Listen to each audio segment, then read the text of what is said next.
force in there. So if you have a small enough pet, you feel you can do it with your fingers, then fine. If not, you know, I mean, just do what works. Do it until it works. So here's some different things. You just do your finger sweeps. You can do your back slaps. You can do the hind leg. But if we're doing the hind leg, you know, we want to try to get the head lower than the body. Now, you might say, well, this is great, but I got a big dog and I can't pick it up. What am I going to do? Well, let me tell you about this.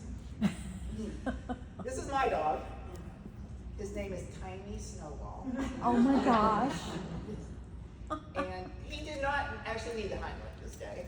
He was quite fine. In fact, he was wagging his tail, probably kissing me the whole time. But I had a friend, actually this started off, it was supposed to have been a video, but he was so busy wagging his tail and trying to kiss me that it didn't look like he was in any distress, and it wasn't believable. So I just made some freeze frames.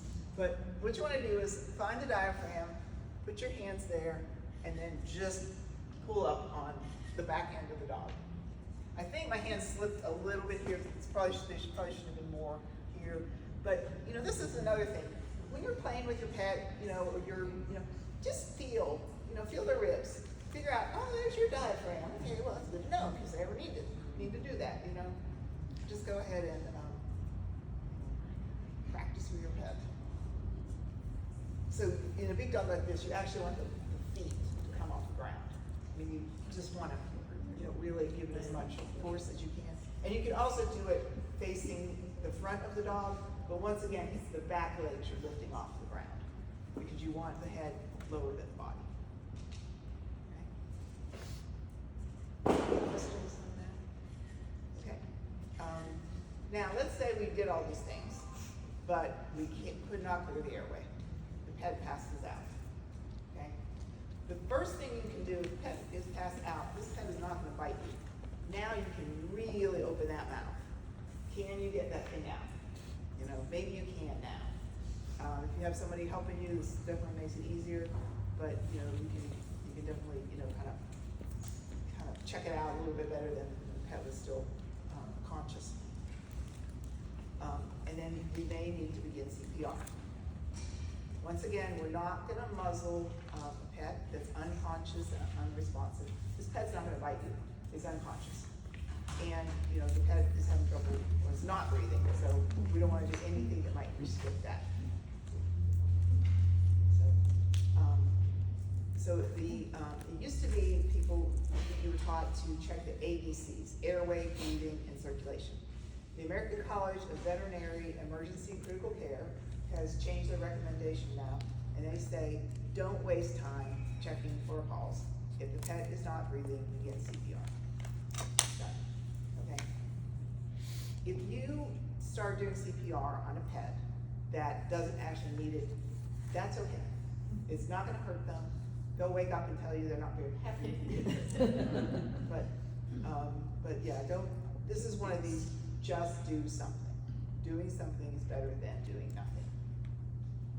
Okay. So when we do CPR, we need to put the pet on a firm surface. If the pet is laying on the bed or the couch and you start doing CPR, all you're doing is bouncing them up and down. We need to be able to actually compress the chest. So move the pet to the floor or a table or something that's a hard surface. Okay. Then we recommend putting the pet's back toward you. The reason is if you have the front of the pet, if you have the pet's legs towards you and you start doing this, you can end up doing something like that. And if you have if the pet's back to you, you can brace it, you know, against your body. Now you can do it with the pet laying on either side. So these mannequins are designed for teaching veterinary teams, and they always lay the pet in this position because they have certain procedures. Certain people do different jobs. But you can have the pet on either side.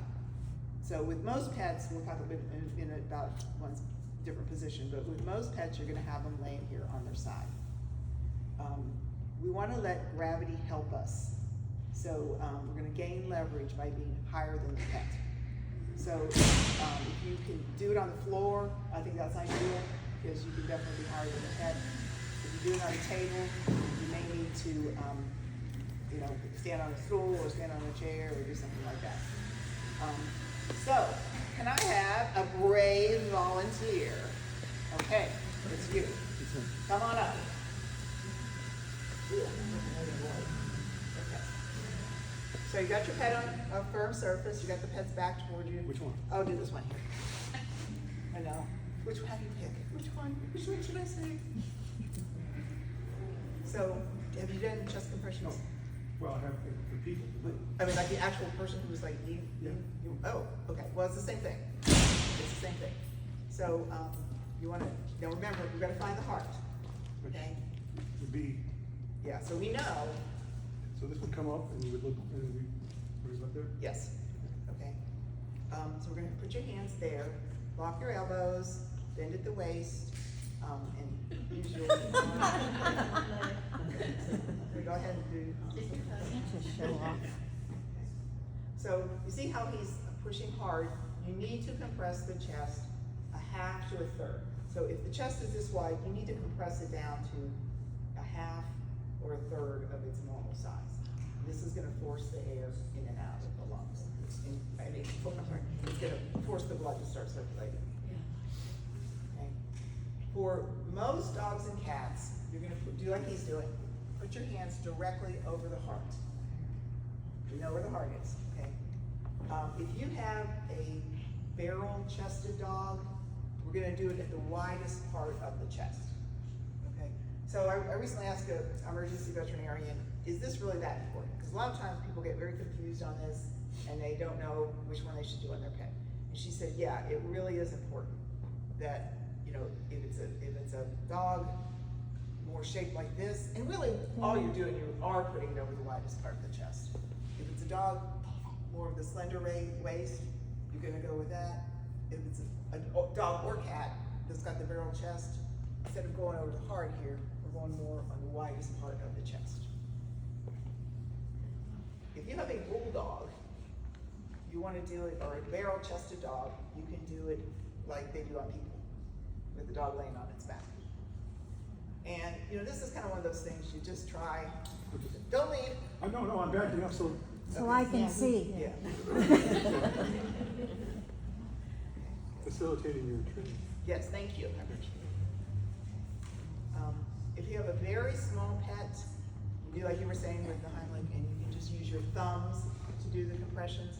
I'm gonna hold this up in the air so you can see it, but I would be doing it down here on the table. Use your thumbs, and you can do the compressions like this, okay? But like say down here on the table. This is kind of, yeah.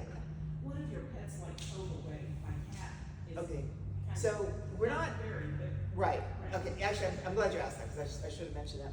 If you have a pet that's overweight, we're not gonna put our hands over the stomach, okay, because even though that is the widest part of the chest, we're looking at the type of pet you have. You know, like look on the internet or something, if a pet is in ideal body condition, which one is it, okay? Is it shaped like that, like a greyhound, or, you know, probably most labs, golden retrievers, like that? Or is it normally shaped more like this? Oh, maybe this is more of the lab type. But go ahead and look at your pet. This is another thing you can do on your grooming day, or anytime you're petting your pet and they're laying on their side. Just figure out, if you had to do CPR on this pet, where would you put your hands? But if you don't remember, just do something, okay? So I have a question. For some of us that are like in the pet grooming industry, and Yeah. something like this happens, when should we start calling it quits and send over to a veterinarian? Is there? We're gonna talk about that. That's a good question too. But yeah. Okay. Okay. So we talked about this. Okay. Now, we talked about the compressions. So we also have to do breaths on this pet. Now, if the pet was choking, the pet had no airway and it passed out, still try to do a breath. Even though the pet is not able to suck in air, you might be able to push some air in, in there. If you cannot get any air in, then just do the compressions. So you've probably done this in people, where you seal the nose and you cover their mouth. Well, with their pets, they got really big mouths, okay? Even a little dog, they got really big mouths. So we are gonna seal the mouth and blow in the nose. Okay? Now, Now, Oh. so what you're gonna do is extend the tongue a little bit, not terribly, but, so go ahead and hold that up so they can see. So you see how we've got the pet's tongue out of its mouth a little bit. Okay. The reason for this is we wanna make sure we're not blocking the back part of the chest, and that tongue is gonna help us actually create a better seal. It's kind of like a little gasket. And then we're gonna hold the mouth closed because we don't want the air to escape. We don't wanna be breathing air in the nose and it come right out the mouth. So you gotta hold it closed. So you're gonna put your lips on the dog's nose. And this is, Okay, that is a plastic bag. Okay, I never used to say this until recently. Actually, somebody asked me a question that I decided, and now I need to say this. Do not put a plastic bag in your dog's nose or cat. These are obviously mannequins. They're made out of plastic. They don't have real lungs. The bag gives us the effect of the rise and fall of the chest. Also, we can change I'll give her, if you want to do it, I'll give you a new bag. Unless, you want his germs, whatever. Yeah. Oh, yeah. Okay. So you're gonna hold the mouth closed so air does not escape. You're gonna blow in the nose. You wanna try and do that? See if you can see the rise and fall of the chest. Look, he's got the whole pet coming up there. Those are some good breaths. Okay, you can stop or you can keep going. Okay. Now, same thing, if it's a very small pet, we've tried to clear the airway, obviously, first. With a very small pet, you can do it like you might be taught to do it with a baby, where you can put your mouth over the nose and mouth. Okay? But, just about, most cats you could do that, and small dogs you could do that. But once again, though, take a look at your pet. I mean, just think about if you had to do this, where would you put your mouth over the whole nose and mouth, or seal the mouth? Yeah. Okay, now, you have a plastic bag, which we don't wanna use. Right, you got it. Okay. Should we have something that is porous to put over their nose so that, No, no? no. Just do it without I anything? love my dog, I'm willing to put my mouth on the dog's nose. Yes. I bet you that nose has been on you a few times before. The tongue- Only in my ears. Oh. Well, we're gonna be putting our mouth We gotta do what we gotta do. right over that big old nose. Okay. Yeah, I know, it's good. Yeah, it's, like with the first responders, they have those little, Yeah, we have things. the, Yeah, I mean, you can maybe use that like with a cat or a small dog, but, diseases don't transfer between species nearly as Right. much as within the species. So chances of you actually getting something. that Other wasn't than my goes problem. down. That wasn't what I was wondering. I was wondering if we needed to have if we were, like you do with people, you put a thing in your mouth that protects both of you. And so I wondered if there was something for dogs and cats, but that's No, fine. there isn't. It's really better, Mhm. just to go for it. Probably gets better air. Yeah. Well, you saw that dog, right? It was lifting off the table there. I think that was more the blower than the blowy. You say it's full of air. So what we're gonna do is we're gonna do 30 compressions, 2 breaths, 30 compressions, and 2 breaths. Okay? And just so we know our beat here, we're gonna have a little music. Yeah. Now, if you don't happen to have music, you can still do this, okay? Just so you know. Okay, so let's get going here. 1, 2, 3, 4.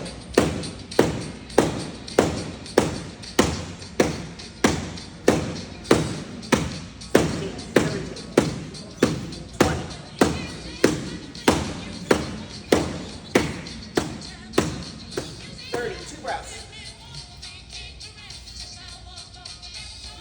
30 compressions.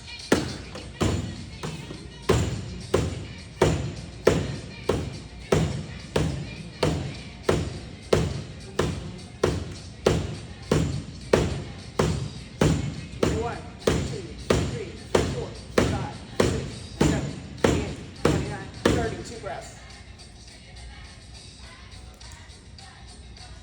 30 compressions.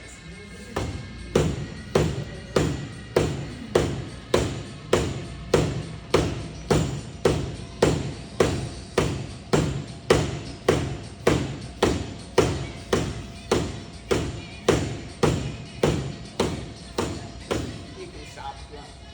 And you know what? He did such a good job. He saved it.